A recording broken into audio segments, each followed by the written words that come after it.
Hi, I'm Zach from Ingredient Batching Systems, and today we're at a roastery in central London.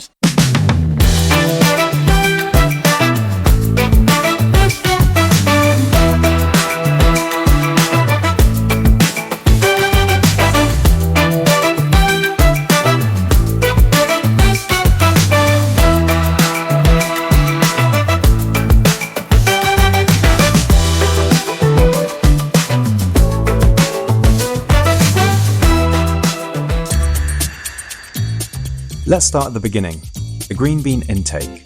This can take bulk bags and jute sacks.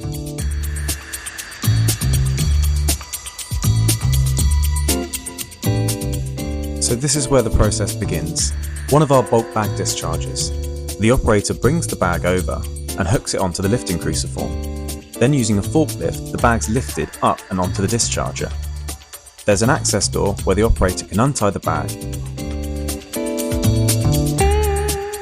And then the coffee is discharged into the hopper and gets sent to the silos.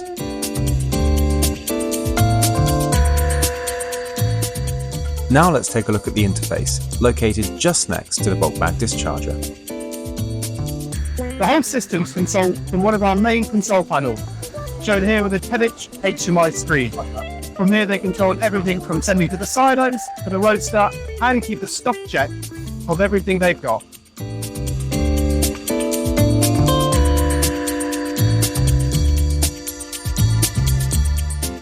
This is the intake manifold. From here you can select which silos you want to send the traffic to. It's as simple as unplugging from one pipe and plugging into another. The coffee is transferred at 3 tons per hour. No need to worry about bean breakage. We only use a lean phase vacuum transfer. This cushions the product.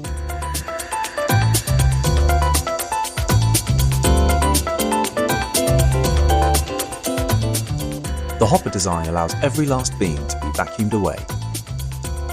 Now let's head over to the green coffee bean storage silos.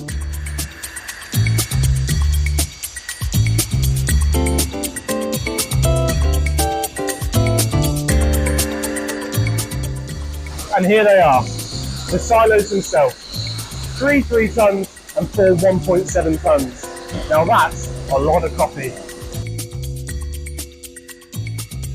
All 7 silos total just under 16 tons of storage, all within a footprint of 11 metres by just 2 metres.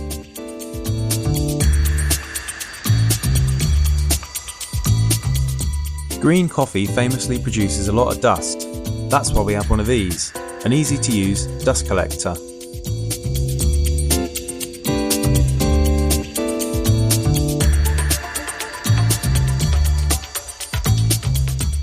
From the outlets of any of the silos, the coffee can be transferred across to the RCV.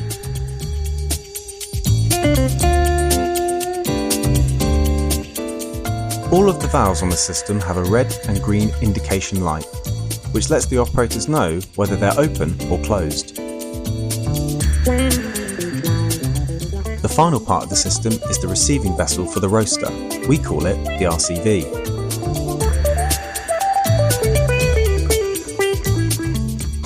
This is the end line, the RCV, collecting 120 kilogram batches of coffee to an accuracy of 1%. Once the system has assembled the batch in the RCV, the operator can press a button and it is decanted into the hopper below.